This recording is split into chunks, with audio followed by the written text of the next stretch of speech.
Hello and welcome. I am Scarpalock, and this is City of Heroes on the Rebirth server. We are with Quintessence last, our level 41 brute, who has 10 million experience, a million and a half, just over that, to get to level 41 and 29 million influence.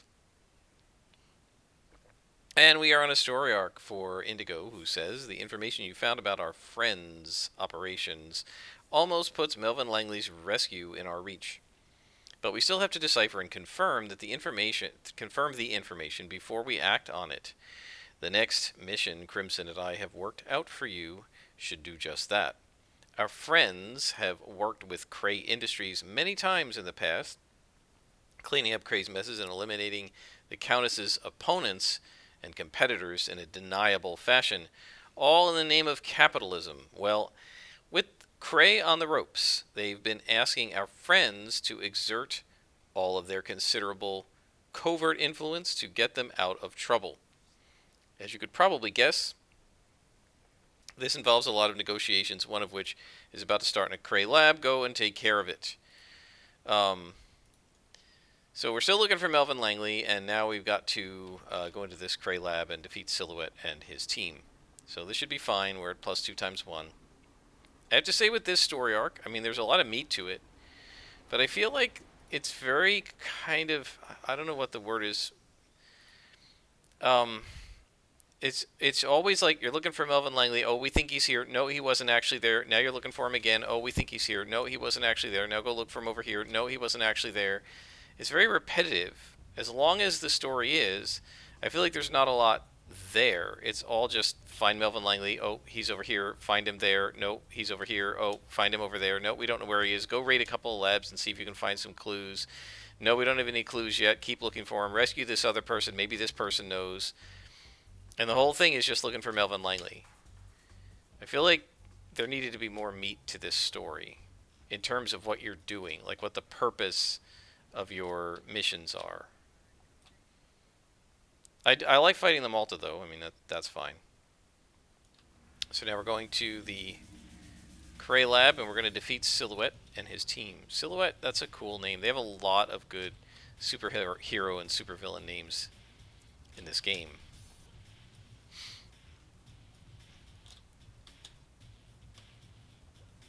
So we are only a little bit of the ways into level 41. We're most of the way, I think, through this story arc now. I mean, there's obviously going to be at least one more mission where we have to actually find Melvin Langley. But I believe we're pretty far through it. Maybe another episode after this one, and we should be about done. What do we got there? We've got a boss. I think we should be alright.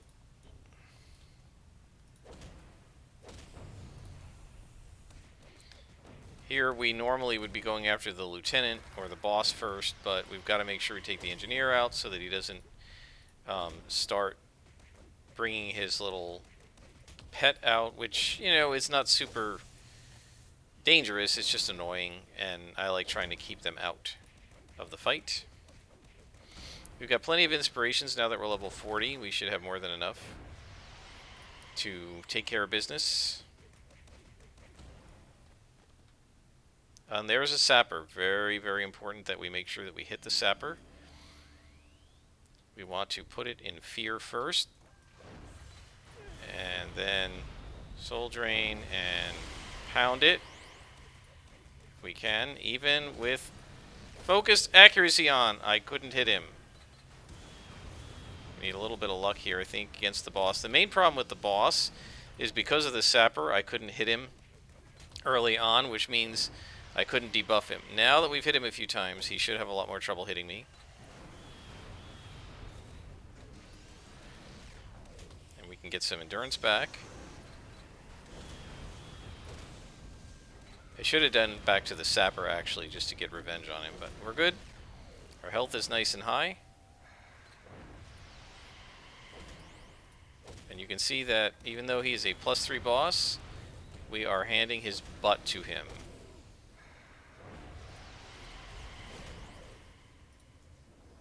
There we go.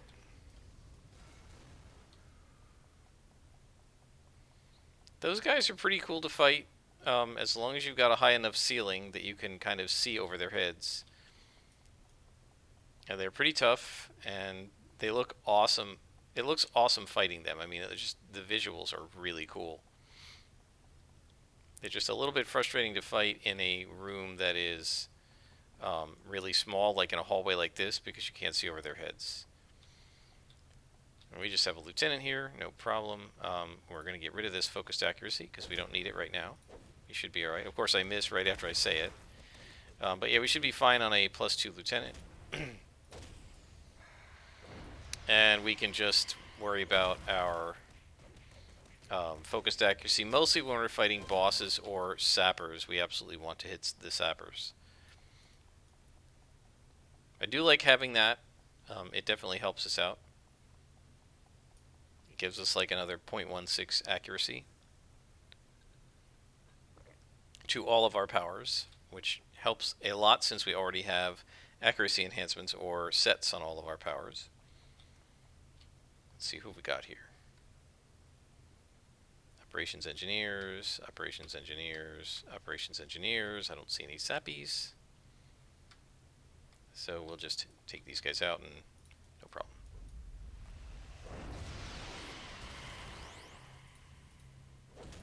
That soul drain is just about fast enough most of the time to to stop them, to interrupt them from excuse me, from throwing the auto turret. You have to pardon me if I sniffle and cough. I've got, I guess, allergies. Pollen is bothering me a little bit right now. It is the full bloom of spring here where I'm living, and so we we have lots of pollen, and it's gonna kind of tickle my throat and bother my nose a little bit and that sort of thing. So I apologize if I'm a little phlegmy, I guess.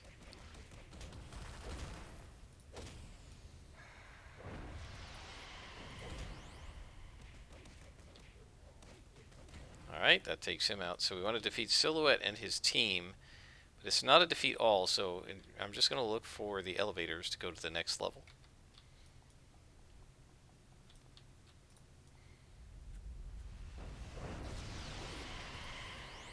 And I didn't stop the auto turret that time. Oh well. We'll live.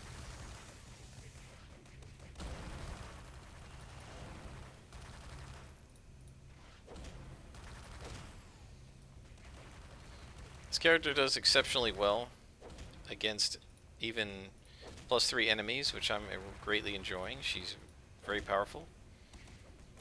And she's fun to play. I've been enjoying it a lot.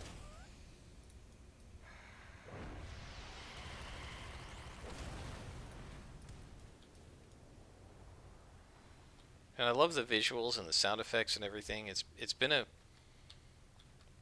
great character to play. I'm gonna miss her once I'm level 50 and I'm not playing her anymore. But we have a long way to go. These last couple of levels, the last like 10 levels, are in some ways almost as long as all the rest of the game up to level 40-ish combined, or certainly the first like 25 levels combined, 30 levels. Originally it was more than that, and that's because everybody got to level 40 so quickly that they said, alright, if we're only going to add 10 more levels, we better make them take forever to get through, because then they were afraid people are going to stop playing the game. And some people did, but they needn't have worried, as I've said before, because one of the things that they didn't expect when this game came out, but certainly became true, is that players love this game and love making up characters and leveling them. And so lots of people made alts and just played through the game again. And now that they have so many quests that you can do, so many missions and story arcs, that you're not doing junk missions all the time, or street hunting. Now that they have so much content, which they've had for quite a while, there's every reason to make up new characters and experience some of the other content with your new alts. So, and I was able to basically experience 3 different versions of this game with my first 3 characters. Tiger Strike being the Praetorian and into the hero side, Silver Phoenix being pure hero, and um, Nightmare Last being a villain. And we're really only into complete reruns with this character. That is a lieutenant, not a boss. Okay. By himself for some reason. Which is weird, because even the boss usually isn't by himself. Alright, we're missing a lot, so I'm going to turn on focused accuracy for this battle.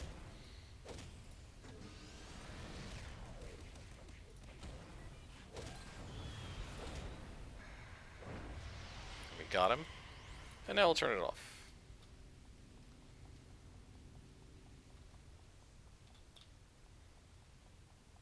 These labs are really cool. This is one of my favorite map types. Map environments, I guess. Whatever you want to call it. It's one of my favorites. I really like I like the way they, drew out the visuals and stuff. It's all metallic and kind of technological. They did a really nice job with it.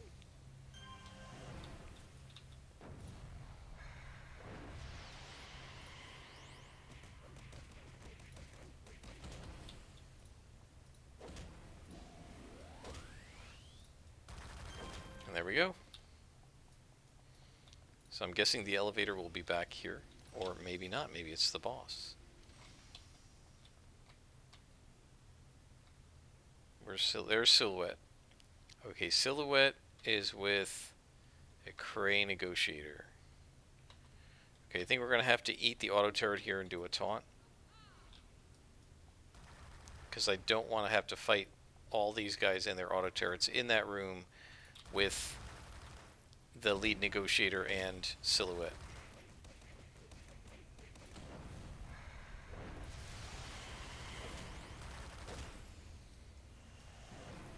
And these guys go down pretty easily because they're only +2. It's funny how your mind, like your perception shift. When you're starting the game, you think, okay, blues are easy, whites may be a little challenge, yellows dangerous. And then, by 12th level, it's like, okay, well, white's easy, yellow's a challenge, orange is dangerous. And now it's like, okay, and then level 25-ish, you get your SOs, yellow's easy, orange a challenge, red dangerous. Now it's like red, orange easy, red maybe a challenge, only purple is dangerous. Okay, is that everybody? It's just these 2 guys. Alright. So we'll focus accuracy, we'll get a little bit of luck and a little bit of 2 hit, and we're going to come in with Soul Drain. And then we're going to take out this lieutenant first, even though I'd really like to debuff the boss, because the lieutenant is going to be doing a lot of damage and hitting us, and we can take him out fast. And then we can go after the boss. And now we start debuffing Mr. Silhouette Alpha.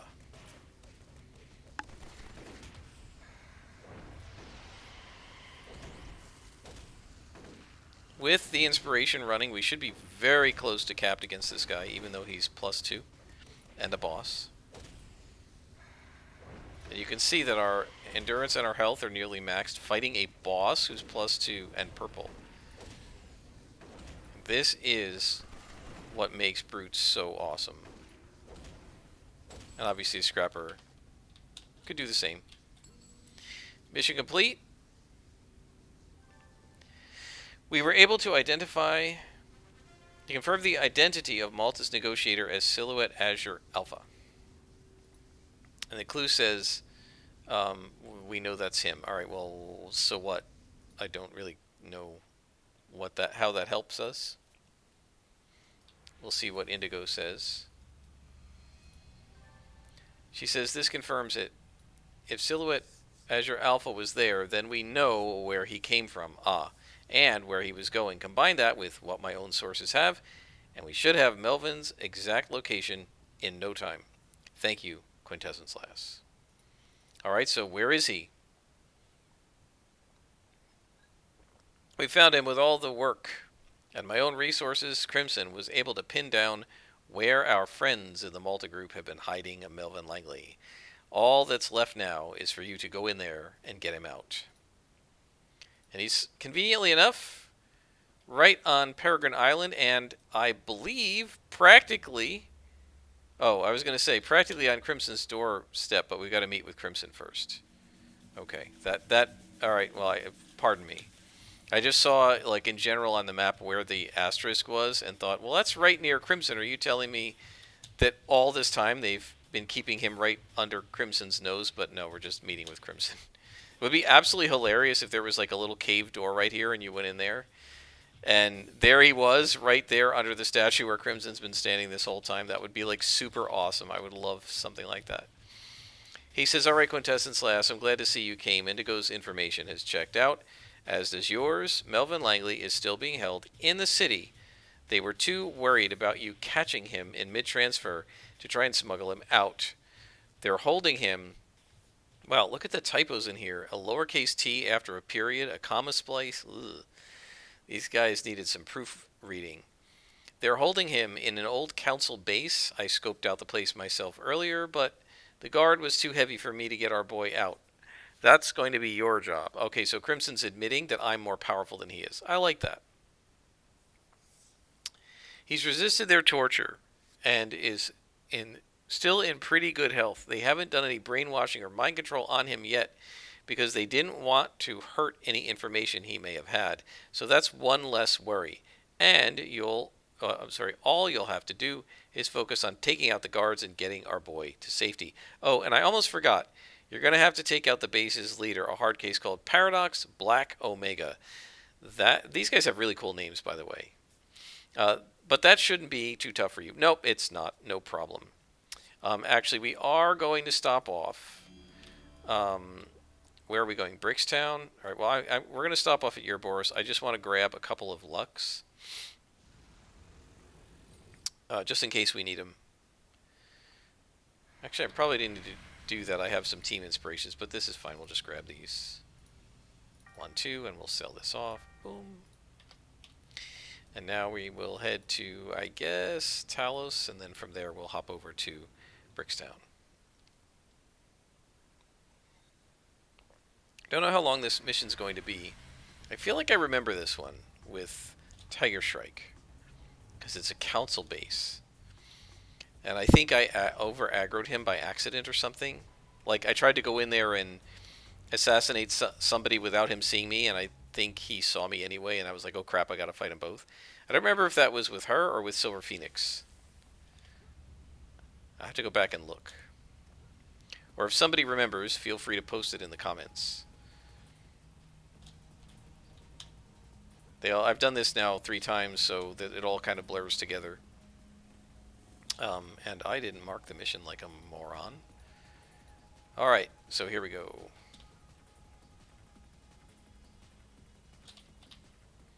I like how the council lives in the sewers. It's not a sewer, but it is a council like under the basement of this building, deep in the bedrock. They've got this base that was probably set up during World War II when the 5th column was in here, and now the council is using it. And they repainted everything to green because that's their color instead of the red of the 5th column. Okay, Soul Drain.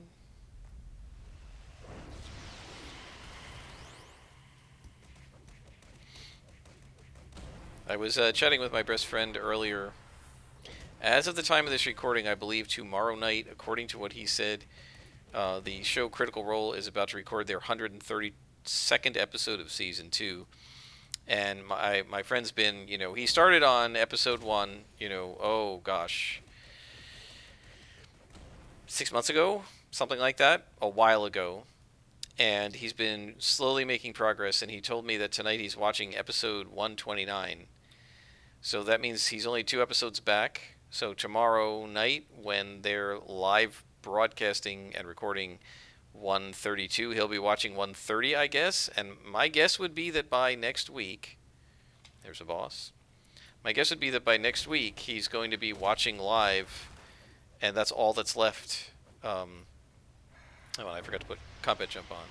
So he's caught up. I can't believe the guy's watched 115 episodes of their first season, and he's watched 129 of the second season, which makes a total of, what is that? 244 episodes.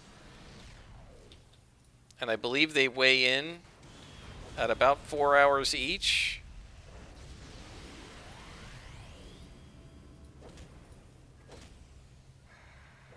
Let's go ahead and use focused accuracy. So 244 times 4 is what, 800 and 960, like 1,000 hours? Yes, it's just shy of 1,000 hours, because 250 would be 1,000. So this means when Critical Role gets up to like episode 135, so just in about 3 weeks, he's going to have watched 1,000 hours of Critical Role. He's probably watched more hours of Critical Role than I have played City of Heroes in my time back. That is really astounding. I can't imagine watching that much of a show, no matter how much you like it. I just can't imagine it. It's just so much. And he watches, as far as I can tell, he watches Critical Role on any night when he's not playing D&D himself. So he either plays D&D for 4 hours or watches D&D for 4 hours, apparently 7 days a week. And he's been doing that for probably the entire pandemic. Now, my guess is a big chunk of this is that it is the pandemic. He and his wife can't like go out to dinner or go to the movies. They've been under various levels of shelter-in-place orders in his town, and I can't remember now. I think some of her family's like in Montreal, and so they haven't been able to visit them because they can't travel. And so a lot of the things that they probably would have done, together with other people, or they would have gone out to the movies, things like this. Of course, I miss him repeatedly. They haven't been able to do because of the pandemic. So, yeah, I mean, admittedly, I'm playing more City of Heroes than I would have if there were no pandemic. But probably not a lot more, because I only play it like an hour a day. If that, sometimes less. I mean, however many I shoot, except for weekends, I shoot about one episode a day. So, look at the length of the episodes, 30 to 45 minutes. And that's it. I generally don't play anymore. Sometimes I'm like, okay, I want to play more, but I don't want to record more, so I'll hop onto a character over on Homecoming, or I'll hop onto PsyOp. But in general, I just play one 30 or 40 minute episode a day. I just don't have time to do that much more. After all, I am a dungeon master, and I have to work on future adventures for my group, and I have other things that I want to do. I've been reading, as I've mentioned, Lovecraft's short stories and novels. In fact, I'm reading, oh God, what is it now? I can't remember what the one I'm reading is called. But it's like one of the novellas. It's about like insect creatures living in Vermont, and this guy corresponding with a person who's been seeing and recording them. It's pretty cool. I like it. Very sci-fi-ish. So I've been enjoying reading that, and I've been teaching myself to crochet. My grandmother used to crochet, and I got some knitting needles and crochet hooks, and I tried to knit, and I just didn't like it. I prefer crocheting. I'm kicking myself that I never asked my grandmother to teach me, because she would have, and she was very good at it. Instead, I've had to teach myself, and it's been rather frustrating. But what I wanted to do is, I have actually a knitted blanket that my mom made me years and years ago when I was a kid, and it's very 1970s colors. It's a wonderful blanket, and it's super warm, and I love it, and I love that she made it for me. She, by the way, doesn't even remember making it. But so I love it, and I'm never going to get rid of it because my mom made it for me when I was, a teenager. But the colors don't go with any of my decor, and especially not in my front room. I have blue and white. It's sort of a nautical theme, so I got dark blue and white, and I've got a couple of decorations that are like ships and stuff. I always intended to get like a ship wheel to put there and maybe a painting of a boat on the ocean, but I never got around to it. But in any case, it's dark blue and white, and I don't have any like blankets or throws or whatever to put in there for like if I want to, cover up my legs or something while I'm reading a book because I like to read in that room, sort of like a sitting room. And so I said, well, I guess you want something done right, you got to do it yourself. I should make myself one. And so I got a bunch of yarn and started trying to work on it. So I've got, I don't know, at this point, I made myself a scarf. Came out pretty well. Some of the stitches are uneven and so forth, but now I'm working on a blanket, and I've got about maybe a quarter of it done. I've got about 18 inches of it. So I've been doing that too. I mean, I've got a lot of different things that I do rather than like I'm not going to sit there and crochet for 4 hours, and I'm not going to sit there and play City of Heroes for 4 hours. Yeah, I did that when it first came out, but I haven't done that in a couple of years. Well, like a year and a half, something like that. But yeah, I don't know that I can imagine doing any of those things, whether it's reading, crocheting, knitting, playing City of Heroes, playing D&D, watching D&D, 4 hours a day, every day, 7 days a week. I can't imagine it. It's just so much. He really loves it though, and so, obviously if you love something, you want to get a lot of it, I guess. I'm worried about him a little bit. I wonder if he's going to go through some withdrawal, because he's used to getting D&D every single day, either watching it or playing it, and assuming that he watches it tomorrow night and watches it Friday and Saturday night, because we're not playing this week, and he plays Sunday, Monday, and Tuesday, next Wednesday he's going to have nothing to do. He's going to have no D&D, right? So, yeah, I don't know. I wonder if he's going to start going through withdrawal.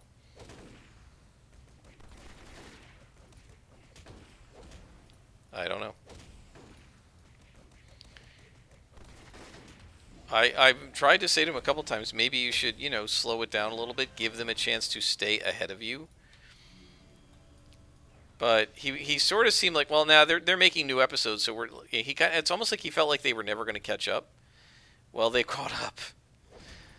So I guess it felt like they could never catch up because of how many hundreds of, how many dozens, I guess, of episodes behind he was, and there is Paradox. So we're going to go ahead and buff up a little bit here. He's just a boss, though, so he's nothing special. We'll soul drain him. And then debuff. These guys are pretty cool. I like these agents.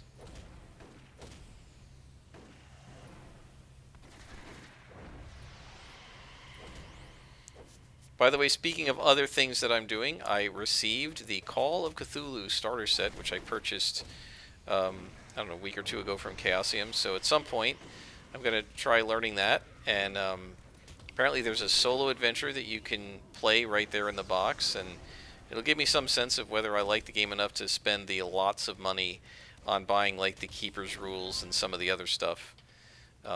Pretty excited about trying that since, as I've mentioned, I've become a big fan of Lovecraftian horror. And another thing I've been doing, I decided to start trying to play Ironsworn again. I've by listening to their talking on their Discord, mostly watching it, not listening to it, but just reading it.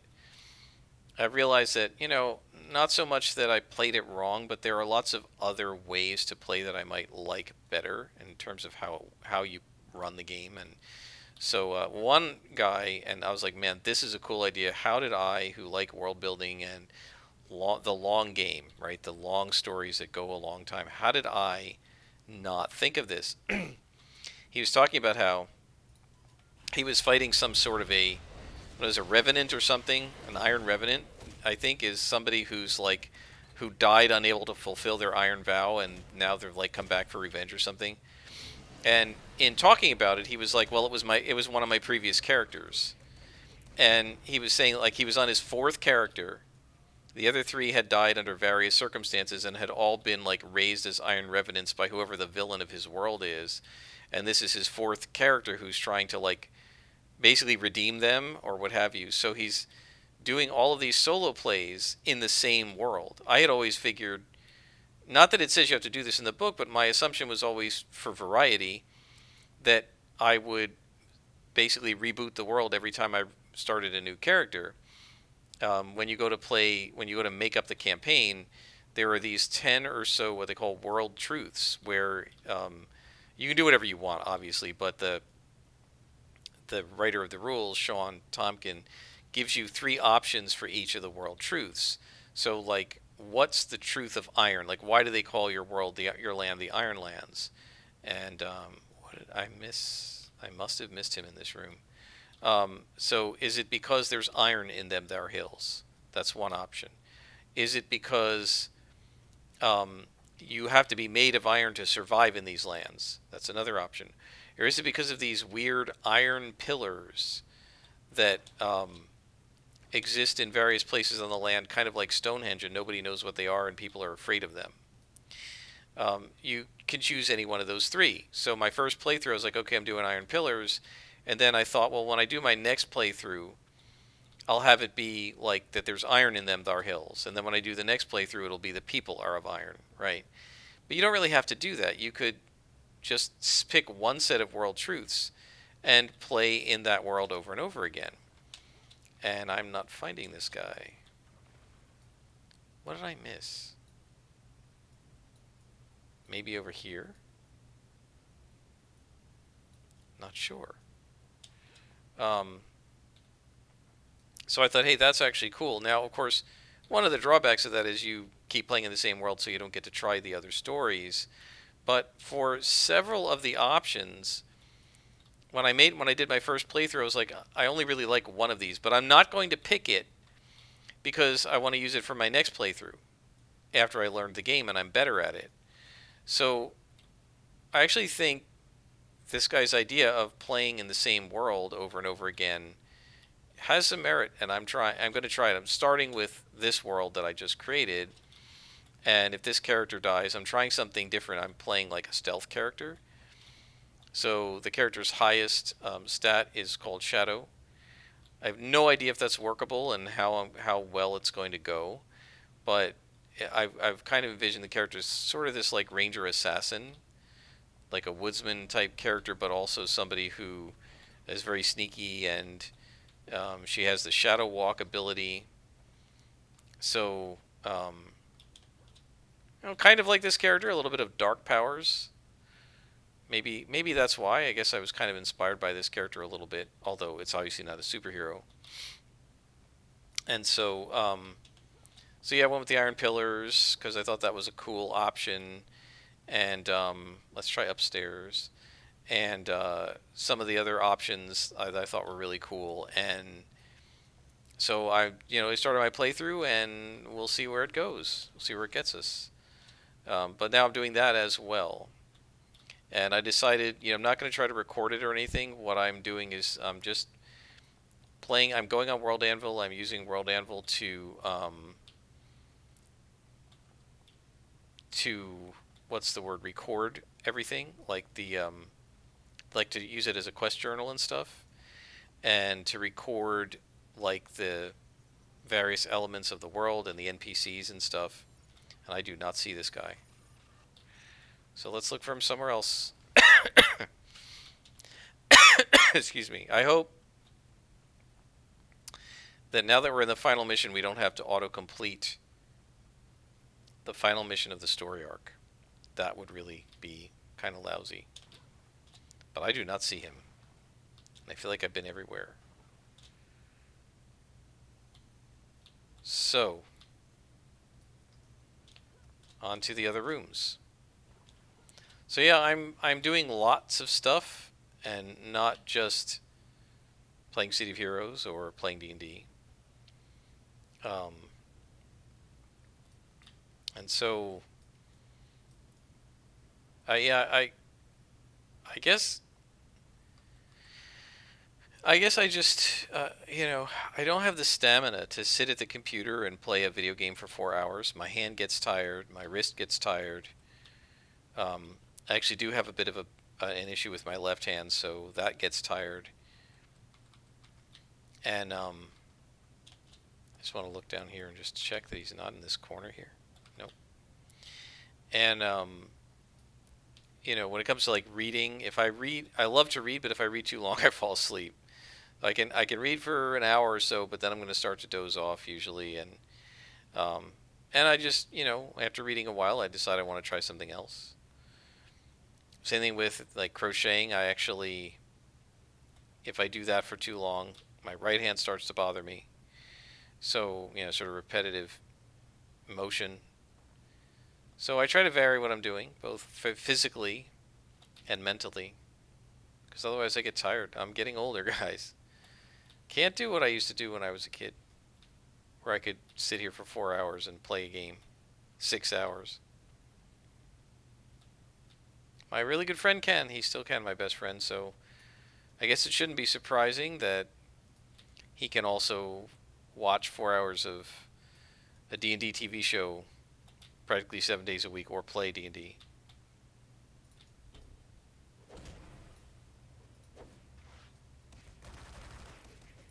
So we missed one patrol, or part of a patrol.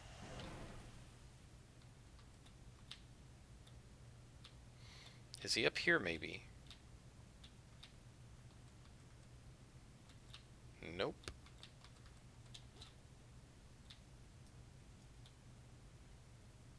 Alright, let's try this last room. Otherwise we're going to have to autocomplete it, guys, because I don't see him.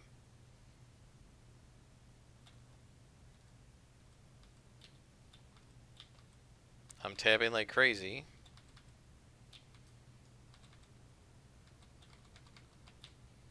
But I do not see Melvin Lightly.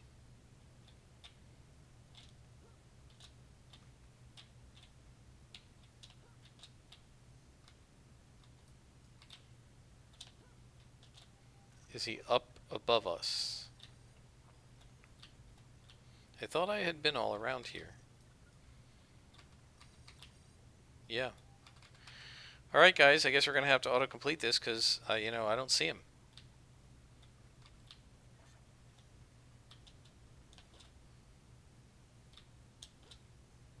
Yeah, we've been everywhere. He's probably down in here somewhere and I just missed one of the little side rooms and I went into all the other ones 7 times and that one's 0 and I thought I went into every one at least once. But I'm not going back there. It's not worth it. So we're just autocomplete this.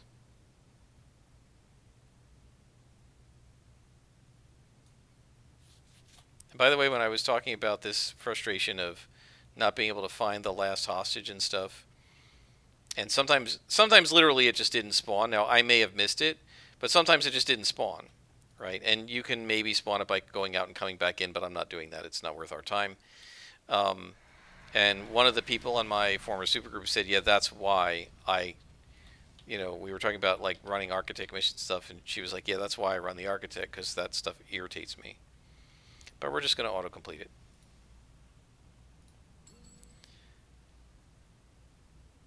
And we were able to find Langley and defeat his captors. Well, we actually weren't, but we'll take it. So let's go back to Crimson. And I'll pause it here, guys, and I'll bring you back when we are at Crimson's side. So silly me, I didn't need to pause it. I could have just gone to Ouroboros. I realized that after I paused it. I always forget to do that. It's just not innate to me to think about using Ouroboros as a shortcut, even though I've been playing this game for 2 years. So we got our reward merits and some experience, and he says, so Melvin's free and more dedicated to the cause than ever. Now that is a best possible outcome. Good work. And as a reward of sorts, for such good work, I promised you a bit of an explanation. Now, I don't give these often, so you better listen, because I'm not in the habit of explaining myself, and I'm definitely not in the habit of repeating myself. If you've been paying attention, you might have learned a good deal about who the Malta Group are and why they were formed. Just in case, I'll give you a quick wrap up. After World War II ended, a lot of superhumans who'd fought for the U.S. left the service, leaving us weakened against the paranormal assets of our new enemies in the Soviet bloc. To counter this, a CIA spook named Roger Vrabel pulled enough strings to get the Might for Right Act passed, which let him draft metahumans into his own special strike force. When the Might for Right Act was overturned in '67, the Soviets proceeded to kick our asses all over the Cold War spy games, and it started to look grim. So, Vrabel, McIntosh, and a bunch of others got together at a little conference organized by Neil McIntosh on the island of Malta, and there the 17 of them formed an illegal intelligence conspiracy called the Malta Group. They acted outside of their own governments, recruiting metahumans by any means fair or foul to fight their invisible war. And that is the story of the Malta Group. All right, let's talk to Indigo, and that finishes this story. My gosh, we're already at 3.5 beats through this level. She says, Crimson told me everything. I really can't be mad at him, though. I understand why he went through all of this to make sure I hadn't been subverted. After I left the knives, I never figured anyone would ever trust me again. You did, though, and so did Melvin. Because of you, Melvin's safe now, and more determined to fight the Malta Group than ever.